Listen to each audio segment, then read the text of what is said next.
Jumpa kembali di Live in Fullness to Eternity. Senang saya Merin Sutomo akan menemani Anda dalam beberapa menit ke depan, masih dalam program yang mendiskusikan informasi seputar kesehatan dan juga pola hidup sehat untuk kita semua. Dan topik diskusi menarik yang akan kita bahas bersama pada saat ini, yaitu kenali superfood sekitar kita. Benar, tak perlu berlayar jauh ke negeri seberang. Indonesia dipenuhi dengan begitu banyak keajaiban kesehatan. Mulai dari ragam buahnya, ragam sayurnya, hingga ragam akar tanaman pun bisa jadi sumber nutrisi yang luar biasa. Lantas, apa saja jenis dan manfaatnya? Untuk itu tetaplah bersama kami karena bersama Dr. Leri Tumalun sebagai dokter spesialis gizi klinik yang sudah tersambung secara virtual dengan kami di studio saat ini, dan bersama-sama kita bahas lengkap apa saja makanan dengan kaya gizi di sekitar kita ini. Baik, Dr. Leri menamatkan kedokterannya pada tahun 2004 silam dari Fakultas Kedokteran Universitas Samratulangi Manado. Kemudian melanjutkan pendidikan Magister Gizi pada tahun 2014 dan spesialis gizi di tahun 2016 dari Fakultas Kedokteran Universitas Indonesia Jakarta. Beliau memulai pelayanan medis sebagai dokter di Puskesmas di Maroke, Papua, kemudian memiliki pengalaman kerja di beberapa tempat, baik di Jawa Timur, Bandar Lampung, dan Rumah Sakit Advent Bandung. Saat ini sejak September 2023, beliau melayani sebagai dokter spesialis gizi di Rumah Sakit Hermina Galaksi, Bekasi. Tanpa berlama-lama kita menyapa narasumber kita, Dr. Leri Tumalun. Halo dokter. Halo, apa kabar Merlin? Kabar baik, Salam dokter. sehat. Kabarnya gimana? Kabar baik. Harapannya baik juga untuk sahabat-sahabat live di mana saja berada saat ini. Baik dokter, terima kasih untuk kesempatan, waktu, dan ilmunya yang akan dibagikan untuk sahabat live sekalian. Iya, siap. Puji Tuhan ya dokter. Baik, pada saat Puji ini Tuhan. kita akan segera membuka diskusi kita, tetapi kita tentunya akan membukanya dengan doa. Dan kali ini saya akan pimpin kita di dalam doa. Baik dokter dan sahabat live sekalian, mari kita berdoa. Ya Tuhan Allah Bapa kekal di dalam kerajaan surga, Bapa yang begitu baik dalam kehidupan kami, Bapa sumber kesehatan dalam kehidupan kami. Pada saat ini ya Tuhan, kami datang ke hadirat-Mu, kami menyerahkan seluruh rangkaian program kami pada saat ini ke dalam tangan-Mu. Khususnya ya Tuhan, kami berdoa khusus bagi mereka yang rindu untuk belajar lebih banyak bagaimana untuk menjaga kehidupan mereka. Kiranya Tuhan berkati dan berikan hikmat, kekuatan terlebih ya Tuhan agar dapat melakukan apa yang mereka dengarkan. Ya Tuhan, kami rindu mendoakan khusus kepada narasumber kami, Dr. Leri Tumalun. Kiranya Tuhan dapat berikan hikmat-Mu juga agar apapun yang sudah dipelajari, semua ilmunya akan dapat dibagikan secara baik dan benar kepada kami semua, dan tentunya sahabat live sekalian akan terberkati. Ya Tuhan, kami serahkan program ini ke dalam tangan-Mu. Kami berdoa di dalam nama Yesus. Amin.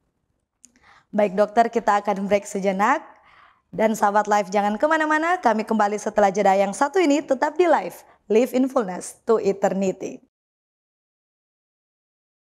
Tahukah Anda, buah adalah sumber vitamin dan antioksidan alami yang dapat meningkatkan metabolisme tubuh. Sayur memperlancar buang air besar dan dapat menurunkan risiko terkena berbagai penyakit kronis. Selalu mengonsumsi air mineral untuk menjaga keseimbangan cairan tubuh.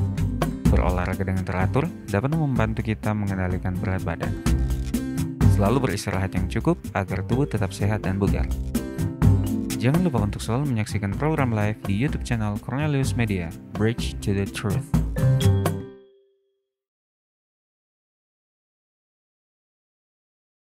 Kembali dengan kami di Live in Fullness to Eternity. Kita kembali ke narasumber kita, Dr. Leri Tumalun, masih dengan topik kenali superfood sekitar kita. Nah dokter, Ya. sehubungan dengan topik kita ini, superfood. Sebenarnya apa sih definisi superfood yang disebut-sebut ini, dokter? Baik. Terima kasih. Jadi ini satu hal yang sebenarnya cukup menarik ya di bidang ilmu nutrisi terkait dengan superfood, karena ada tuh istilah kalau kita searching istilah superfood itu akan muncul ya, superfood dari berbagai aspek. Nah, secara definisi sebenarnya gini, tidak ada definisi yang sangat kuat terkait dengan superfood ini. Mhm. Dari beberapa jurnal disebutkan bahwa superfood ini sebenarnya lebih cenderung kepada istilah marketing. Ya, ketika ada satu makanan, jenis makanan atau produk makanan yang Mhm. mau ditawarkan untuk dijual pada masyarakat, maka istilah superfood ini sering diangkat-angkat. Nah, pada beberapa Oh. saya sudah sampaikan tadi bahwa tidak ada definisi yang betul-betul Mhm. hitam di atas putih gitu ya. Mhm. Tetapi per definisi superfood ini selalu menampilkan apabila di dalam bahan makanan tersebut ada senyawa-senyawa kimia atau kita sebut unsur nutrisi yang kemudian dari penelitian itu ditemukan sangat bermanfaat, maka itu kemudian diangkat. Jadi Mhm. ketika dalam bahan makanan tersebut tertentu ada senyawa kimia tertentu yang dari penelitian bagus, Mhm. saya kasih contoh misalnya dari penelitian menemukan bahwa ternyata lycopene itu menjadi sumber antioksidan yang bagus. Mhm. Kemudian dari penelitian ditemukan ternyata makanan ini ada lycopene-nya gitu. Entah sayuran Mhm. hijau, entah tomat ada lycopene-nya. Maka kemudian bilang makanan ini adalah Mhm. superfood ketika produk itu akan dijual kepada masyarakat. Jadi pengertiannya adalah di dalam bahan makanan apabila ada senyawa kimia tertentu yang dari penelitian ditemukan bermanfaat, punya Mhm. benefit untuk manusia, untuk kesehatan, maka itu kemudian disebut sebagai superfood. Tapi jangan lupa, Oke. seperti yang saya sampaikan tadi, ini istilah Mhm. yang lebih banyak digunakan di dalam marketing, bukan istilah nutrisi yang sebenarnya. Ya. Jadi ini istilah Oke. jadi kita harus hati-hati juga dengan definisi dari superfood ini. Mungkin itu Oh, oke, untuk oke, sementara oke. ya. Jadi dengan kata lain superfood ini istilah kerennya ya untuk makanan-makanan tertentu yang mungkin gizinya tinggi mungkin ya, kaya akan gizi Betul. tertentu seperti itu dokter Ya. ya. Baik, nah ini menurut Kementerian Kesehatan sendiri di Indonesia, apa saja nih jenis-jenis makanan yang katanya superfood atau memiliki gizi yang kaya? Ya. Jadi dari Kementerian Kesehatan kita itu tidak mendefinisikan superfood berdasarkan jenis makanan, tetapi mereka kemudian bukan mendefinisikan ya, tetapi mereka membuat aturan makan berdasarkan prinsip superfood ini Mhm. dalam bentuk satu pola makanan. Ya, dan yang Oke. disebut dengan superfood itu sebenarnya baik dari Kementerian Kesehatan kita maupun secara global, secara internasional, yang disebut dengan superfood kebanyakan sebagian besar adalah makanan yang berbasis tumbuh-tumbuhan, baik oleh Oke. WHO maupun oleh Kementerian Kesehatan kita seperti itu. Nah, saya kasih contoh yang paling mudah untuk di search kemudian Mhm. dipahami. Kementerian Kesehatan negara kita itu mengeluarkan satu pola diet yang disebut sebagai isi piringku. Ya, ini Mhm. mengadopsi pola My Plate dari USDA Amerika Serikat. Mhm. Nah, ini resmi loh ini ya. Iya. Jadi isi piringku itu resmi dikeluarkan oleh Kemenkes untuk diterapkan sebagai pola makan orang Indonesia. Kalau kita lihat isi piringku itu gambarnya, Mhm. itu sepertiga eh, sumber karbohidrat, jelas kan sumber karbohidrat itu dari tumbuhan. Kemudian sepertiganya adalah sayuran, yaitu jelas tumbuhan kan. Ya. Kemudian sepertiga sisa, kan di isi piringku itu sepertiga, sepertiga, sepertiga. Mhm. Sepertiga sisanya itu dibagi dua. Jadi 1/6 yang pertama itu buah-buahan, itu juga plant based ya, Mhm. dari tumbuhan. Kemudian 1/6 sisanya dibagi dua. Ya, dibagi dua, Mhm. 1/12 yang pertama untuk protein nabati, Iya. kacang-kacangan ya, apapun itu bentuknya, yang penting dari tumbuhan juga, dan 1/12 sisanya adalah jatah untuk protein hewani. Mhm. Jadi ketika kita lihat hanya 1/12 saja yang bukan makanan yang berbasis tumbuh-tumbuhan. Jadi jawaban sederhana dari pertanyaan ini, apa sih sebenarnya superfood? Baik dari definisi maupun yang disarankan, superfood itu kebanyakan ada di dalam bahan makanan yang berbasis tumbuh-tumbuhan. Dan beberapa penelitian juga menunjukkan hal yang sama. Ada satu Mhm. penelitian yang saya baca, yang dipublikasi tahun 2023 kemarin, mereka Mhm. kemudian mengumpulkan berbagai penelitian terkait dengan superfood. Mhm. Dan kemudian mereka menyaring-nyaring mana nih penelitian yang sesuai dengan kriteria yang mereka tetapkan, dan ditemukanlah beberapa puluh penelitian, dan dari beberapa puluh penelitian itu sekitar 40-an ya, 45 penelitian, mereka kemudian menarik sarinya, ada berapa superfood di situ, dan keluarlah 136 jenis makanan yang sering diulang-ulang. sebagai superfood dari berbagai penelitian. Dan Oke. sebagian besar dari 136 itu diambil sampel, ada 10 makanan, maka semuanya 8 makanan itu berbasis tumbuhan, hanya 2 yang berbasis hewani di situ. Jadi kita bisa mengambil kesimpulan bahwa sebenarnya superfood itu adalah bahan makanan yang berbasis tumbuhan. Dominan makanan yang berbasis tumbuhan kita bisa sebut sebagai superfood yang memiliki beberapa kandungan nutrisi tertentu yang tinggi, yang bisa digunakan oleh masyarakat untuk hidup sehat. Seperti itu. Baik, jadi dalam konteks superfood artinya berbasis tumbuhan ya, seperti itu. Betul sekali. Baik, dengan definisi yang seperti itu bisa saya tanya kembali, apakah ada kementerian dari Kementerian Kesehatan Indonesia untuk menyarankan beberapa jenis sumber makanan superfood ini yang kaya nutrisi yang berbasis tumbuhan, dokter? Ya, secara eksplisit sih enggak ada ya. Jadi enggak disebutkan sayur ini, kemudian buah ini enggak. Ya, tetapi yang saya sebutkan tadi dari pola diet yang dianjurkan untuk orang Indonesia itu udah jelas kelihatan bahwa superfood itu akan ada di bahan makanan yang berbasis tumbuhan. Nah, ini saya pikir menjadi hal yang sangat penting karena coba sahabat-sahabat live tolong pikirkan nih. Seandainya memang betul ada satu jenis makanan tertentu yang dianggap superfood, ya artinya memang makanan yang cuma di situ aja terkandung nutrisi yang paling tinggi, maka kira-kira apa yang akan jadi? Yang akan jadi adalah bisa saja makanan itu akan hilang dari peredaran, ya, karena semua orang berebutan kan mau cari yang disebut sebagai superfood. Yang kedua adalah harganya akan jadi sangat mahal, ya. Dan itu udah terbukti nih, beberapa waktu yang lalu kita kena COVID, di awal-awal COVID itu muncul satu pendapat bahwa jahe, kemudian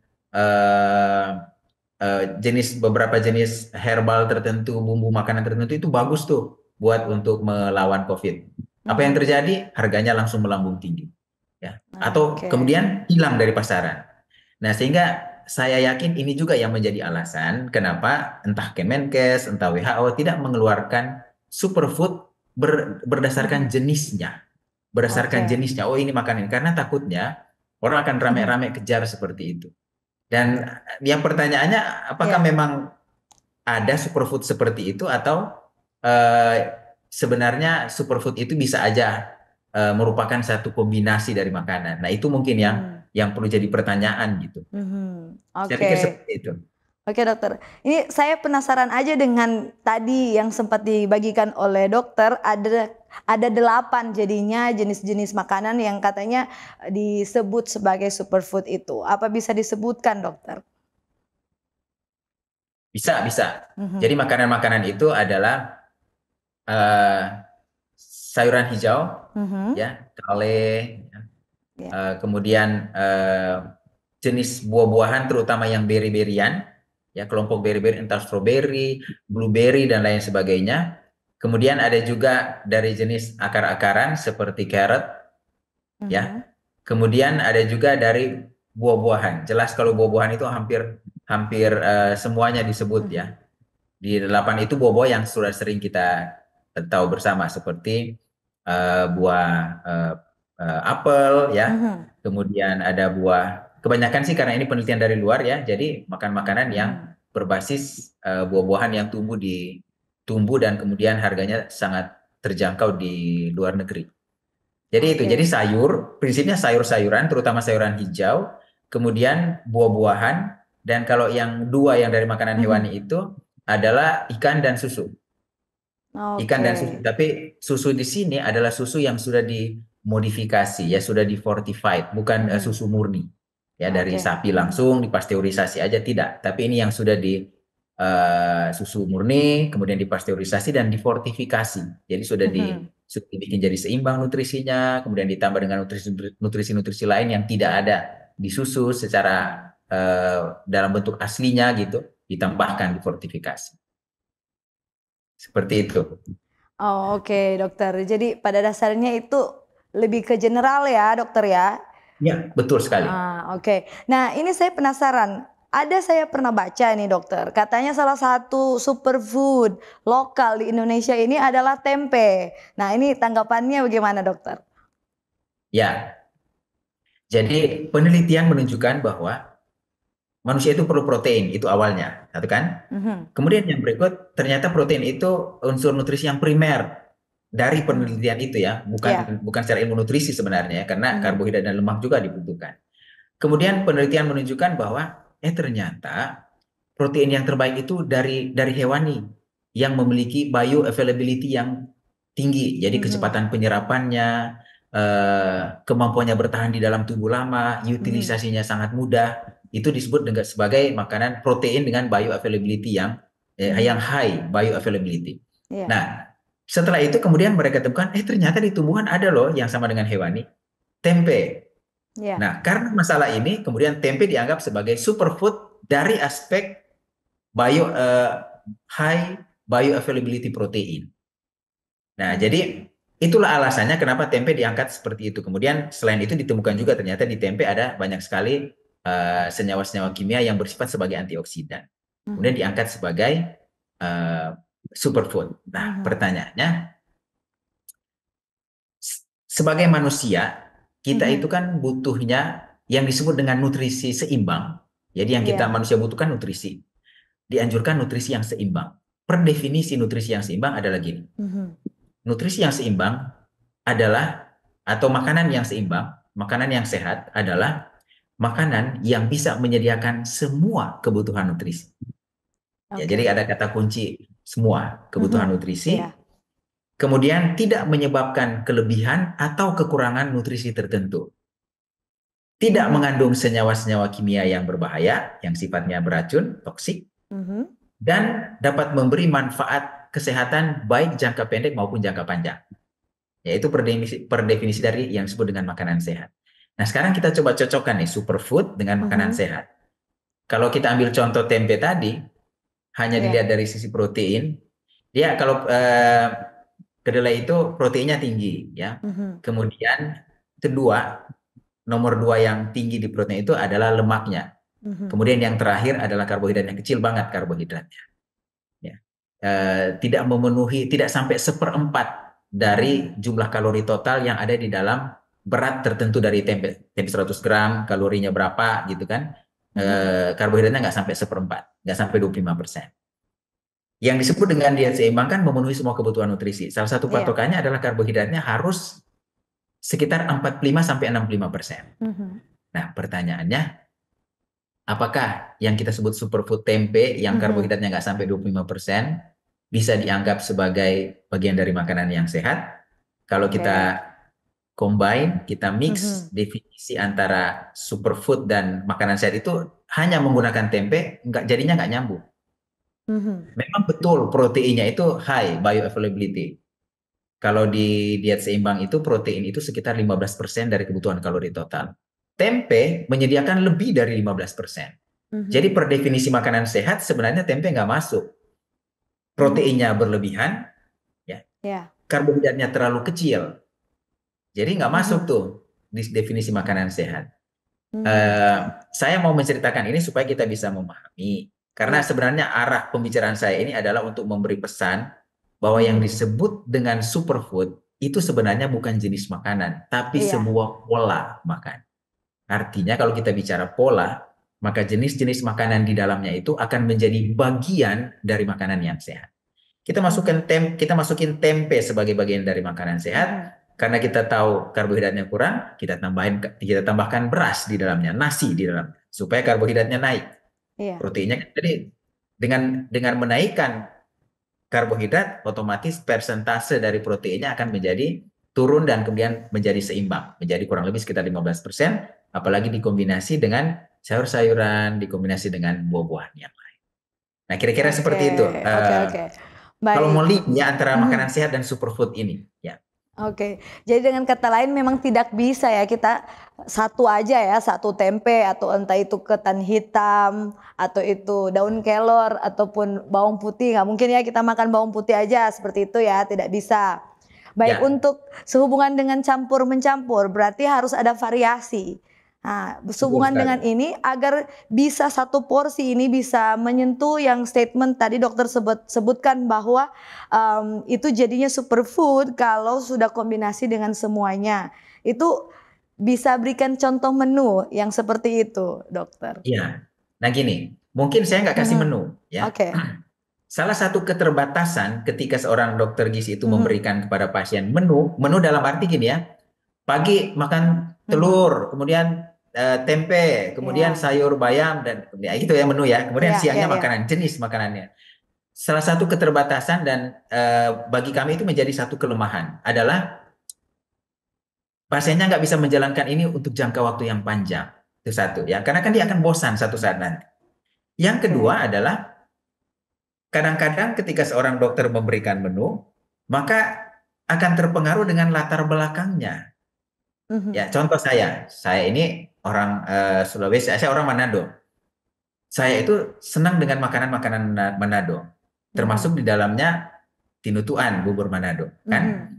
Nah, kalau saya bikin menu, saya terpikir tuh untuk kasih bubur Manado juga. Nah, saya sekarang kerja di lingkungan orang Jawa Barat, suku Sunda, yang tidak terbiasa dengan tinutuan. Kalau saya kasih tinutuan, mereka tentu saja tidak akan bisa menggunakannya, walaupun ada juga yang mau sih ya. Maksud saya adalah compliance atau penurutan, ketaatan terhadap diet ini akan sangat rendah. Itu kelemahan menu, sehingga biasanya yang kami sampaikan kepada pasien sekarang adalah bukan menu, tetapi kami kasih patokan makanan. Nah, patokan makanan itu kombinasinya gini, sederhana sekali. Iya. Selalu pikirkan untuk makan 5 grup makanan. Ya. Yang pertama adalah karbohidrat. Yang kedua adalah kelompok sayuran. Yang ketiga adalah kelompok protein hewani atau lauk hewani. Yang keempat adalah lauk nabati. Dan yang kelima adalah buah. Nah, jadi kalau saya ke pasien itu yang saya berikan. Jadi ibu nanti makan sumber karbohidrat ya, kemudian makan sayur. Kalau pasien nanya berapa jumlahnya, nah saya biasa sampaikan gini, ibu biasa makan nasi berapa banyak? Gitu. Oh, saya biasa makan nasi. Kalau di daerah Jawa sini mereka suka menyebut porsi nasi itu dengan ukuran rumah tangga centong, ya, apa namanya itu? Sendok nasi. Iya. Sendok nasi, tapi bukan kayak sendok rice cooker yang rata ya. Sendok nasi itu kan ada cekungannya gitu. Iya. Jadi saya biasa makan 2 centong dok nasi gitu. Oh ya udah, makan aja 2 centong nasi. Tapi kemudian ibu harus makan sayur ya. Sayur itu harus selalu sama banyak dengan nasinya. Nasi 2 centong, sayur harusnya juga 2 centong, 2 sendok nasi. Sayur jangan lebih sedikit. Kalau lebih banyak boleh nggak? Lebih bagus lagi sebenarnya. Tetapi saran saya sih lebih baik 1:1 aja. Antara karbohidrat dan sayuran. Nah, karbohidrat apakah harus nasi? Saya udah nggak makan nasi gitu. Nggak perlu nasi. Kalau ada singkong, ada ubi kayu ya, ada talas, ada ubi bete, ada jagung, ada kentang, ada havermut, silahkan. Bahkan semakin variatif akan semakin sehat dan semakin aman. Itu clue-nya ya. Jadi karbo sama sayuran harus sama banyak. Kemudian yang berikut adalah lauk hewani dan nabati, itu juga sama banyak. Jadi kalau makan telur 1, usahakan kacang tanahnya juga kurang lebih sebanyak telur, nggak banyak-banyak amat sih, ya paling sekitar 2 sendok gitu. Diperkirakan aja, nggak perlu ditimbang-timbang. Yang penting prinsipnya seberapa banyak lauk hewani yang saya makan, maka harus masuk lauk nabati atau protein nabati yang selalu seimbang, sama banyak dengan lauk hewaninya. Kemudian yang terakhir adalah harus ada buah setiap kali makan. Nah ini penting. Buahnya apa? Variasi aja. Boleh nggak saya makan durian? Silakan aja. Tapi kan durian bikin naik kolesterol. Nggak juga tuh. Durian bikin naik kolesterol kalau makan di luar aturannya. Tapi kalau jumlahnya diatur, kapan dia dimakan diatur, dimakan dengan apa diatur, aman tuh durian. Ya jadi buahnya setiap kali makan nasi, sayur, lauk hewani nabati harus ada buah. Nah, tapi ada tapinya. Nah, ada tapinya ya. Makan buah, tapi cuma 1 serving, 1 porsi aja cukup. 1 mangga ukuran yang wajar ya. Kalau mangganya gede, mangga cekalang misalnya, ya setengah lah gitu ya. Kemudian ada jeruk, Kalau buah-buah yang gede seperti pepaya, semangka, satu potong ukuran rumah tangga. Tapi kan potongan ukuran rumah tangga beda-beda. Nggak ada masalah mau pakai ukuran potongan yang mana, asal konsisten. Setiap kali makan pepaya kurang lebih jumlahnya seperti itu saja, satu potong. Kalau buah-buah yang kecil ya kurang lebih sekitar 6 sampai 8 butir seperti buah rambutan, anggur, kurma ya. Dan dimakan di saat jam makan. Ya. Harus ada jam makan, dan di antara jam makan kalau saya sarankan puasa di antara jam makan. Nah, seperti itu. Jadi itu contoh, bukan menu tetapi pola pengaturannya. Dan dengan cara ini kita bisa mengisi apa saja karbohidrat, kita mau isi dengan apa. Sayur mau isi dengan apa, kemudian si lauk hewani mau isi dengan apa, lauk nabati mau isi dengan apa, buah mau diisi dengan apa, bebas, suka-suka saya, termasuk sesuai dengan apa yang saya inginkan. Tapi prinsipnya jangan lupa variasi dan jumlahnya, rasio dan jumlahnya kurang lebih seperti yang saya sampaikan tadi.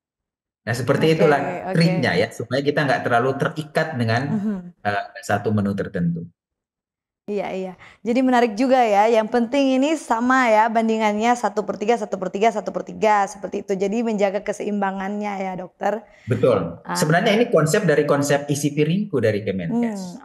Dan jangan lupa ya, konsep isi piringku dari Kemenkes ini, kalau kita cari website WHO dan kemudian cari diet-diet dari antar negara, maka ketika kita klik yang Indonesia, isi piringku sudah dimasukkan oleh WHO sebagai anjuran diet untuk orang Indonesia. Oke, baik, luar biasa. Nah, ini apa nih yang perlu diperhatikan kalau kita menggabung-gabungkan jenis-jenis makanan dalam diet kita sehari-hari? Apakah ada sesuatu yang harus kita perhatikan? Contohnya, mungkin kalau ini dicampur dengan ini jadinya asam lambung bisa meningkat, atau ada mungkin alergi jadinya di-trigger. Apa aja nih yang penting untuk diperhatikan? Baik, terima kasih. Memang saya harus terus terang bahwa kami di pendidikan ilmu gizi untuk medis ya, kombinasi antar jenis makanan yang menyebabkan masalah tertentu itu tidak banyak dibahas. Ya, kebanyakan ini dari teman-teman dari ilmu naturopati. Tapi kita salut ya dengan ilmu itu ya, karena ya itu juga akan tentu saja bermanfaat. Kalau saya biasanya pesannya seperti ini. Kita pola makannya kita udah tahu nih mana yang pola makan yang bagus buat secara umum. Tapi jangan lupa bahwa di dalam tubuh setiap manusia itu ada faktor genetik yang mempengaruhi berbagai respon tubuh terhadap makanan yang dimakan, atau makanan yang dimakan itu bisa mempengaruhi genetik di dalam tubuh. Ya, itu namanya ilmu nutrigenomik dan nutrigenetik. Nah, itu tidak boleh diabaikan faktor genetik ini. Karena ada faktor genetik ini yang menyebabkan orang lain minum susu diare, yang lain enggak. Ada yang faktor genetik ini yang mempengaruhi seseorang makan buah ini dengan sayur ini sakit perut, yang lain enggak. Karena itu terkait produksi enzim, produksi hormon di dalam tubuh. Dan enzim hormon ini kan adalah bagian dari protein. Dan protein-protein ini pembentukannya itu diatur oleh gen. Nah, kalau gennya itu ada, kami bukan disebut sebagai mutasi gen ya, tetapi disebut sebagai variasi dari gen, maka itu akan membuat setiap manusia itu memiliki respon yang berbeda terhadap makanan. Itulah sebabnya untuk ilmu nutrisi ini arahnya sekarang adalah ke personalized nutrition. Tapi personalized nutrition ini based on genetik gitu. Diperiksa gen, kemudian baru dibuat personalized nutritionnya. Nah, kalau belum periksa genetik ini apa yang dilakukan tuh? Karena pertanyaan tadi kan apa yang harus dipertimbangkan. Nah, ini menjadi PR buat kita semua. Tuhan mau supaya kita itu mempelajari diri sendiri. Ya, mempelajari diri sendiri. Saya makan apa? Perut saya kembung. Kalau misalnya itu, saya makan sayur atau jenis kacang-kacangan tertentu perut kembung, jangan langsung dieliminasi. Oh, saya nggak boleh makan brandebon, kacang merah. Saya nggak bisa kol. Jangan dulu langsung dieliminasi. Kita atur dulu, misalnya, coba jumlahnya kita kurangi. Coba kita gabungan yang tadi ya, karbohidrat, sayur, lauk hewani, nabati, buah, itu coba kita jalankan dulu. Masukkan brandebon di dalamnya, kacang merah. Kalau misalnya dengan jumlah dikurangi dan dimasukkan sebagai bagian dari makanan yang sehat tadi, sudah bercampur dengan makanan lain, dan saya nggak kembung, berarti udah dijalankan aja. Saya bisa tambahkan brandebon asal dengan cara yang tadi. Tapi kalau memang dengan cara itu juga saya menjadi kembung, merasa begah, nggak nyaman, ya bahkan yang berat-berat itu sampai buang air besar ya berulang Iya. kali, diare dan lain sebagainya, ya itu berarti sudah saatnya kita mengeliminasi branded dari diet kita karena rupanya secara genetik kita itu nggak cocok dengan beberapa unsur nutrisi yang berasal dari kacang merah. Nah itu caranya. Jadi jangan cepat-cepat dieliminasi juga. Jadi belajar menentukan saya makanan apa yang saya nggak cocok, makanan apa yang saya cocok gitu. Itu harus kita pelajari sendiri. Karena arah personalized nutrition ini adalah kita harus mempelajari tubuh kita berespon spesifik dengan cara apa terhadap makanan tertentu. Dan kalau saya sudah temukan bahwa saya nggak cocok dengan makanan ini, jangan jadikan diri patokan dengan orang lain. Belum tentu orang lain sama dengan kita gitu. Saya cocok dengan ini, belum tentu orang lain cocok dengan itu. Jadi jangan dipaksakan juga. Jadi jangan lupa, sudah muncul istilah sekarang ya di bidang nutrisi itu personalized nutrition yang berdasarkan variasi genetik yang dimiliki oleh setiap orang yang berbeda-beda, yang menyebabkan responnya terhadap makanan juga menjadi berbeda-beda. Oke. Wah ini luar biasa ini dokter jawaban-jawabannya, dengan kata lain kembali lagi ke kita, pelajari diri kita ya, kebutuhan kita. Nah ini juga dengan kata lain kita harus minta kebijaksanaan dari Tuhan ya untuk memilah yang baik ini dokter. Amin. Oke baik dokter, kita akan sudahi dulu ya segmen kita yang kali ini dan kita akan sambung lagi ya dokter, masih dalam topik kenali superfood sekitar kita. Baik sahabat Live, jangan kemana-mana, kami akan kembali setelah pesan-pesan yang satu ini. Tetap setia bersama Live, Live in Fullness to Eternity.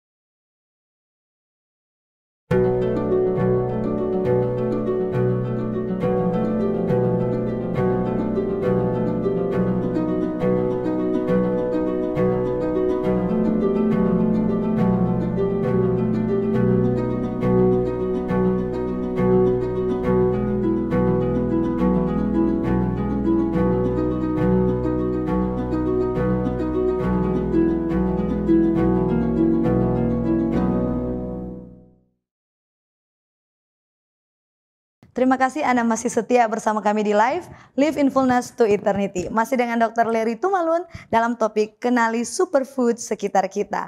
Oke, dokter, sehubungan dengan superfood sekitar kita, ini konteks masyarakat ini pada dasarnya masih di objek atau jenis makanan tertentu. Nah, bagaimana nih, apa yang terjadi jika misalkan salah satu yang dianggap menjadi superfood ini lalu dimakan dengan banyak? Apa yang akan terjadi biasanya nih? Ya, nah ini hal yang sangat menarik nih ya. Ada satu anjuran, pola makan adalah kita itu harus makan teratur, kemudian harus variasi makanan kita, makan beraneka ragam makanan. Ya, kemudian jumlahnya juga harus diatur. Nah ternyata ini bukan sekedar anjuran aja, jumlahnya teratur ya, harus makan bervariasi, jangan makan makanan yang sama berhari-hari gitu. Ternyata ini bukan hanya sekedar anjuran, tetapi ada unsur keamanan pangan di belakang anjuran ini. Nah, tadi pertanyaannya, kalau superfood yang kita konsumsi itu kemudian kita konsumsi karena oh ini superfood bagus nih, tiap hari kita makan pagi siang malam superfood terus, pagi siang malam superfood, pagi siang malam, makannya yang sama. Apa yang akan jadi? Yang akan jadi adalah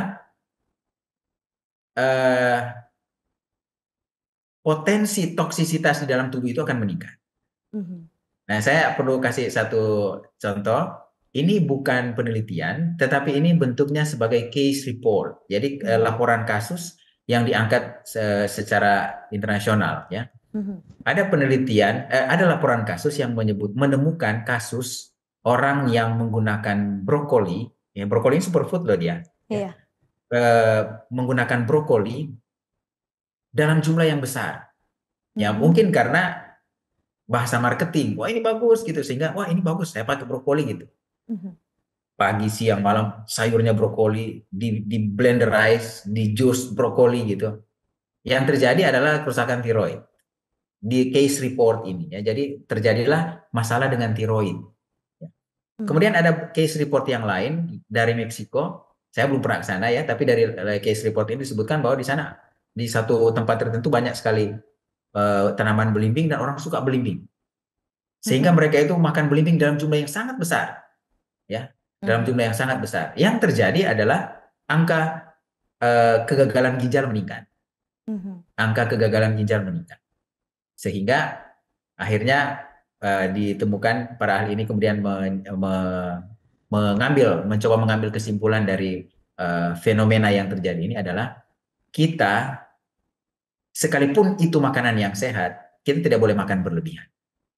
Ya, tidak boleh makan berlebihan. Jadi sekalipun itu kita anggap superfood, harus hati-hati. Kalau saya lebih menganjurkan gini, tadi kan polanya sudah disampaikan ya. Iya. Hidrat, sayur, lauk hewani, nabati, buah. Kita isilah superfood, kita isilah grup makanan misalnya sayur ya, dengan superfood tetapi berganti-ganti, bervariasi. Ini akan jadi lebih aman dan sebenarnya manfaatnya itu akan menjadi maksimal. Ya, akan menjadi maksimal. Tapi kalau dia terlalu banyak itu tidak disarankan. Nah, mungkin perlu juga saya sampaikan kepada sahabat live di mana saja berada saat ini bahwa kita sering menganggap buah itu sebagai makanan yang sehat. Tapi ada penelitian yang dipublikasi tahun 2019 kemarin. Mereka menemukan kurva yang disebut sebagai kurva U-shape. Jadi bentuknya U. Kalau kurang makan buah, risiko penyakitnya tinggi. Kalau kurang makan buah. Kalau makan buah cukup, risiko penyakitnya turun. Tapi ketika makan buah terlalu banyak, risiko penyakitnya kembali naik. Jadi U-shape. Artinya, walaupun itu superfood, kita tidak boleh menggunakan superfood dalam jumlah atau frekuensi yang terlalu banyak atau terlalu tinggi. Harus secukupnya. Ya, tidak heran doa yang kita sering sebutkan ya, hafalkan, doakan ya, doa yang disebut doa Bapa kami itu ada unsur makanan kan di dalamnya, dan di situ disebutkan berikanlah kami pada hari ini makanan kami yang secukupnya. Ternyata kata secukupnya ini untuk ilmu untuk masalah nutrisi di era modern ini sekarang sudah memainkan peranan yang sangat penting. Kata secukupnya. Ya, mungkin seperti itu. Oke, jadi dengan kata lain memang tidak ada jenis makanan dewa ya, yang jadinya kita dewa-dewakan lalu kita makan konsumsi terlalu banyak jadinya berbahaya. Betul sekali. Dulu si milk, susu itu dianggap sebagai minuman makanan dewa kan, tapi sekarang kan nggak lagi, karena ternyata terlalu banyak risiko penyakit menjadi sangat tinggi. Harus hati-hati ya dengan superfood ya. Oke. Ya benar sekali. Tadi sudah sempat sebutkan bagaimana sehubungan dengan porsi, jenis-jenisnya harus bervariasi. Bagaimana dengan sehubungan dengan pola makan dalam konsep waktu. Pada waktu-waktu mana yang penting untuk kita isi perut kita agar penyerapannya mungkin lebih baik untuk nutrisi-nutrisi yang kita konsumsi. Nah, ini juga menarik nih. Jadi mengoptimalkan superfood yang bervariasi akan kita konsumsi, itu juga butuh pengaturan jam makan. Nah, kenapa ini begitu sangat penting? Karena gini, tubuh kita ini punya organ-organ di dalam tubuh, terutama organ saluran cerna kita, itu punya fase kerja, punya siklus, punya tahap-tahap dia bersama aja dengan manusia secara keseluruhan. Kita kan nggak mungkin kerja terus, kita punya fase untuk istirahat di malam hari, ya. Itu sederhananya seperti itu. Nggak bisa kerja terus-menerus tanpa stop, nggak bisa. Organ di dalam tubuh kita juga mengikuti hukum alam yang sama, bahwa dia butuh istirahat, sehingga perlu pengaturan jam makan untuk mengoptimalkan penyerapan. Ada banyak sekali teori tentang kapan sih jam-jam penyerapan yang terbaik, banyak teori terkait dengan circadian rhythm dan lain sebagainya, ya. Tapi kalau saya lebih cenderung setuju kepada circadian rhythm. Kenapa? Karena itu secara alamiah, secara logika bisa sangat diterima bahwa tubuh kita didesain termasuk saluran cerna mampu melakukan kerjanya dengan optimal bahkan maksimal apabila ada sinar matahari. Karena Tuhan sudah mendesain ketika tidak ada sinar matahari, orang harusnya tidur. Ini yang dilakukan orang dulu zaman purbakala. Jangan lupa bahwa kebiasaan orang makan malam itu nanti terjadi mulai dilakukan ketika ditemukannya artificial light. Itu dari satu penelitian yang membahas tentang frekuensi makan yang baru menjadi ketertarikan para ahli di tahun 1964. Baru mulai di situ orang meneliti tentang frekuensi makan ini penting nggak sih? 2 kali makan, 3 kali makan, 3 kali makan, 3 kali makan kecil. Itu baru jadi perhatian di tahun 64 ke sini. Dan kemudian hasilnya di akhir-akhir ini sudah mulai lebih terbukti bahwa jam makan itu begitu penting. Nah, jadi kalau ditanya jam makannya seperti apa, maka sarannya adalah, simpelnya adalah, satu, tentukan jam makan sendiri. Jangan dari dokter, dari tenaga kesehatan lain, jangan. Tentukan sendiri jam makannya. Saya mau makan jam berapa? Ya. Patokannya adalah jarak antar jam makan sekitar 5-6 jam, dan makan yang terakhir itu 3-4 jam sebelum tidur. Itu patokannya. Jadi tentukan jam makan sendiri, bisa 2 atau 3 kali sehari dengan patokan yang tadi. Jarak antar jam makan 5-6 jam, makan yang terakhir 3-4 jam sebelum tidur. Kemudian, nah ini yang selalu saya sarankan harus dilakukan. Di antara jam makan, intermittent fasting aja. Jadi namanya itu intermittent fasting between meals. Makan pagi, sarapan, puasa sampai makan siang. Habis makan siang, puasa sampai makan sore atau malam. Habis makan sore atau malam, puasa sampai besok pagi. Nah, itu namanya intermittent fasting between meals. Dan dengan cara seperti ini, maka kalau kita kelebihan nutrisi tertentu di saat makan pagi, siang, dan malam, maka tubuh punya waktu 5-6 jam untuk memaksa nutrisi itu menjadi normal ketika kita berada dalam fase fasting. Tapi kalau kita itu ngemil ya, makan pagi baru jam 9, makan pagi jam 7, baru jam 9 sudah makan lagi yang lain, maka saya kasih contoh, gula darah. Ketika kita makan pagi, gula darah naik dong di dalam darah. Mencapai waktu tertentu dia akan berkurang. Kenapa berkurang kadarnya dalam darah? Karena dia berpindah ke dalam sel. Berkurang kadarnya dalam darah, turun sampai normal. Di antara jam makan kita puasa. Makan siang, gula darah naik lagi, turun sampai normal, makan malam begitu. Itu normal, bagus tuh. Tapi yang terjadi kalau kita ngemil, apapun yang dimakan itu belum turun, baru mau turun, 2 jam kemudian baru mau turun, atau 3 jam kemudian baru mau turun, udah makan permen, makan kue, apapun yang dimakan, naik gula darahnya. Belum turun sudah ketemu makan siang. Pertanyaannya, kapan dia jadi normal? Ya nggak ada. Makanya itu yang ketika diperiksa gula darah naik, lemak darah naik, karena tidak ada kesempatan untuk unsur-unsur nutrisi yang tinggi di dalam darah ini menjadi normal. Karena kita tidak ada waktu, tidak memberi istirahat pada saluran cerna. Justru di fase istirahat itulah terjadi normalisasi dari semua unsur nutrisi yang meningkat ketika kita makan. Itulah sebabnya anjurannya adalah makan teratur. 2 atau 3 kali sehari dengan prinsip yang tadi, jarak antar jam makan 5-6 jam, makan yang terakhir 3-4 jam sebelum tidur. Dan intermittent fasting between meals, kecuali air bening. Seperti itu. Ini menarik nih ya, jaraknya ini lumayan panjang nih, 5-6 untuk dewasa aman nih. Bagaimana untuk anak-anak ini dokter, aman tidak? Sebenarnya aman, karena secara fisiologis saluran cerna anak-anak itu di atas 1 tahun sudah mengikuti pola orang dewasa ini.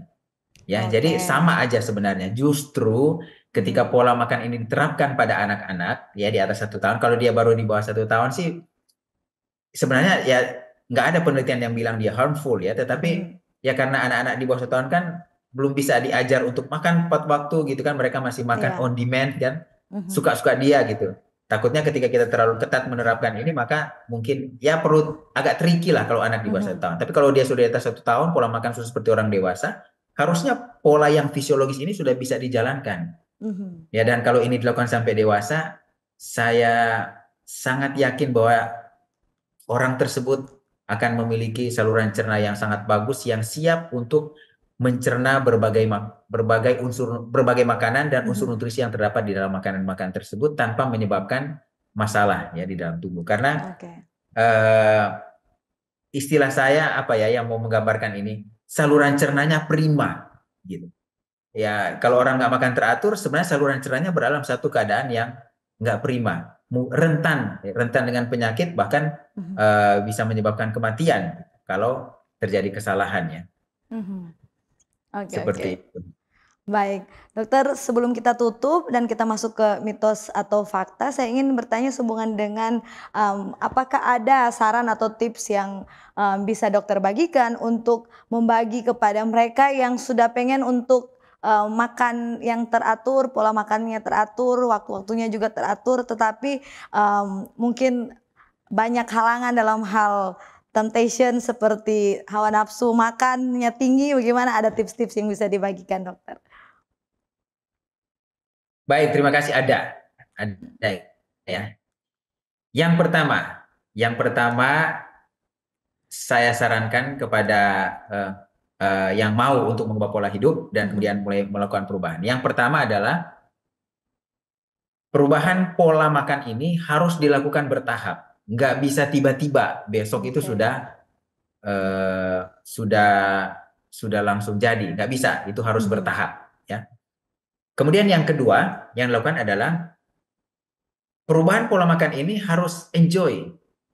Kita harus nikmati gitu. Tidak boleh menjadi beban. Tidak boleh berpikir bahwa karena saya mungkin punya masalah kesehatan tertentu, akhirnya pola makan saya jadi seperti ini. Nggak bisa. Ya, harus dibawa senang hati, harus dilakukan dengan senang hati. Nggak boleh menjadi beban sama sekali. Kemudian yang berikut adalah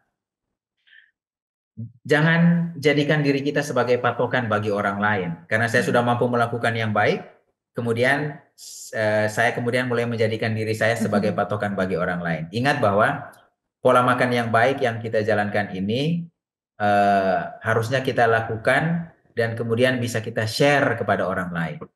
Ya, bisa kita share kepada orang lain supaya sama-sama kita menjadi sehat. Populasi keluarga, masyarakat, bahkan sampai negara. Ya. Nah, kalau tipsnya dari saya seperti itu sih. Oke. Baik, luar biasa ini tipsnya itu pasti ya. Jangan sampai jadi yoyo ya, yoyo diet. Seperti itu, mungkin manfaatnya jadi tidak dapat ya dokter ya. Ya, dan bukan cuma manfaat yang nggak dapat kalau yoyo. Dari beberapa penelitian terkait dengan kasus tertentu ya, contoh yang penelitian yang saya lihat ya, yang memang dilakukan oleh guru saya sendiri, itu penelitian efek yoyo dari penurunan berat badan. Ya, jadi dia berat badan itu diet enggak. Ketika dia turun berat badan, itu enggak diet lagi, naik lagi berat badan. Jadi efeknya yoyo. Yang terjadi adalah komplikasinya lebih cepat terjadi dibandingkan dengan orang yang gemuk stabil. Nah, ini yang jadi menarik nih. Jadi memang harus dihindari efek yoyo tersebut. Makanya cara untuk menghindarinya ya tips-tips yang tadi ya. Harus dijalankan dengan senang hati, nggak boleh jadi beban, dan harus dilakukan secara bertahap.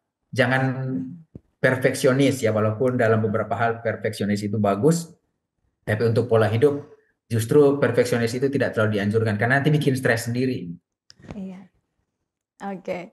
Baik, terima kasih. Ini kita masuk ke mitos atau fakta ya dokter. Mitos atau fakta yang pertama katanya mencampur superfood secara sembarangan katanya dapat sebabkan kelebihan nutrisi. Baik, sebelum saya mau menjelaskan tentang mitos fakta yang pertama ini, saya mau membagi ya kepada sahabat live di mana saja berada, di ilmu nutrisi ya terkait dengan masalah makanan, ada satu hal yang menarik yang saya temukan, yaitu gini, mitos itu bisa jadi fakta, tapi fakta bisa jadi mitos kalau di ilmu nutrisi. Kenapa? Karena satu manfaat atau satu dampak tertentu dari makanan itu dipengaruhi oleh banyak sekali faktor. Nah, itulah sebabnya mitos bisa jadi fakta, fakta bisa jadi mitos kalau di ilmu nutrisi. Mungkin saya kasih satu contoh juga supaya bisa dipahami. Saya banyak sekali menerima pasien-pasien dengan masalah kencing manis, ya, dikonsulkan oleh dokter penyakit dalam untuk pengaturan makanan pada pasien-pasien dengan diabetes mellitus tipe 2, ya. Iya. Nah, orang dengan penyakit kencing manis ini sering waktu saya sampaikan pola makan dan saya sebut buah, apalagi kalau saya kesebut buah mangga, maka biasanya mereka langsung protes, dok, mangga kan nggak bisa pada penyakit diabetes, kan? Nah, kira-kira ini mitos atau fakta itu? Mangga bisa nggak pada penderita diabetes? Jawabannya, ya bisa mitos, bisa fakta. Ya, kenapa? Karena gini, kalau mangga dimakan di antara jam makan dan jumlahnya 3 biji sekali makan, pasti memang naik gula darahnya. Tapi kalau mangga dimakan di saat makan besar, pagi, siang, atau malam, setelah makan nasi dan lain sebagainya, jumlahnya juga cuma 1 serving, gula darah nggak akan naik. Nah, jadi ini perlu dipahami dulu sebelum saya menjawab pertanyaan yang tadi. Gitu. Apakah superfood yang kemudian dicampur-campur, apakah itu akan menyebabkan kelebihan nutrisi dan harmful buat tubuh manusia? Maka bisa jadi mitos, bisa jadi fakta, itu maksudnya. Supaya kita jangan terpaku pada satu pola mitos-mitos, fakta-fakta gitu. Ingat bahwa di dunia ini sangat relatif ya. Tidak ada yang pasti di dunia ini kecuali ketidakpastian itu sendiri ya. Di dunia ini tidak ada yang pasti. Yang pasti adalah ketidakpastian itu sendiri, ya. Nah, itu juga berlaku untuk masalah mitos dan fakta di bidang nutrisi. Jadi saya jawab. Kalau superfood itu kemudian kita gabung-gabung, kelebihan apa bisa menyebabkan kelebihan nutrisi tertentu, maka jawabannya adalah sebagian besar kasus iya, dan ini yang justru harus dihindari. Makanya dianjurkan gini, sebaiknya dari 5 grup makanan tadi nggak perlu dicampur. Kalau sudah pilih karbohidratnya nasi, nggak usah dicampur dengan, sorry ini bukan superfood ya, tetapi prinsipnya masuk. Sudah makan nasi, makan mie pula. Nah itu yang nggak usah. Kalau makan mie ya mie, kalau makan nasi ya nasi gitu. Nggak usah lah dicampur. Sayur juga seperti itu. Walaupun ini dilematik juga karena ada jenis masakan tertentu yang jenis sayurnya macam-macam. Capcay misalnya kan itu macam-macam. Cuma bagi saya itu nggak ada masalah. Kenapa? Karena kan dianjurkan variasi. Jadi jangan pagi capcay, siang capcay, malam capcay, hari Senin capcay, hari Minggu, Senin, Selasa, Rabu, Kamis, Sabtu capcay terus. Nah itu yang nggak boleh. Jadi kalau cuma sekali-sekali, kebetulan hari Senin ini capcay itu campuran dari berbagai superfood sayuran, ya silahkan aja sih. Saya pikir nggak ada masalah juga. Kemudian makanan lain juga seperti itu. Jadi bervariasi, jangan sebaiknya satu-satu macam aja yang mewakili 5 grup makanan ini. Ya itu sarannya seperti itu. Oke. Baik, ini menarik ini ya kita bahas. Masih ada pertanyaan banyak tapi kita sudah dibatasi ini dengan waktu ya dokter ya. Jadi kita akan segera tutup diskusi kita pada saat ini. Bisakah saya minta dokter untuk sedikit memberikan closing statement untuk sahabat live sekalian, apa saja penting untuk mereka ingat? Baik, terima kasih. Jadi yang saya mau sampaikan adalah dari berbagai penelitian diambil kesimpulan bahwa dari soal makanan, tidak ada satu jenis makanan tertentu yang dapat memenuhi semua kebutuhan nutrisi manusia. Semua kebutuhan nutrisi manusia ini hanya dapat dipenuhi apabila makanan-makanan tertentu, terutama yang digolongkan sebagai superfood, ya makanan yang berbasis tumbuhan, dikombinasi dengan baik dan benar, dan dikombinasi juga dengan pola makan yang benar. Maka manfaat dari makanan itu betul-betul akan menjadi manfaat yang sebenarnya bagi kehidupan manusia. Ingat bahwa ketika Tuhan menciptakan manusia di Taman Eden, maka Tuhan memberikan makanan kepada mereka. Apa tujuannya? Tujuannya adalah supaya kesinambungan hidup manusia itu terjadi. Manusia itu bertahan hidup, karena manusia kalau nggak makan mati. Tetapi karena dosa, maka yang terjadi adalah justru orang makan malah mati.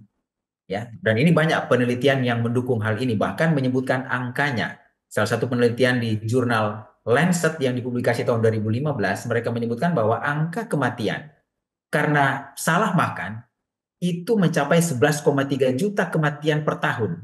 Dan itu jauh lebih tinggi dibandingkan kematian karena tidak beraktivitas fisik, merokok, dan minum alkohol.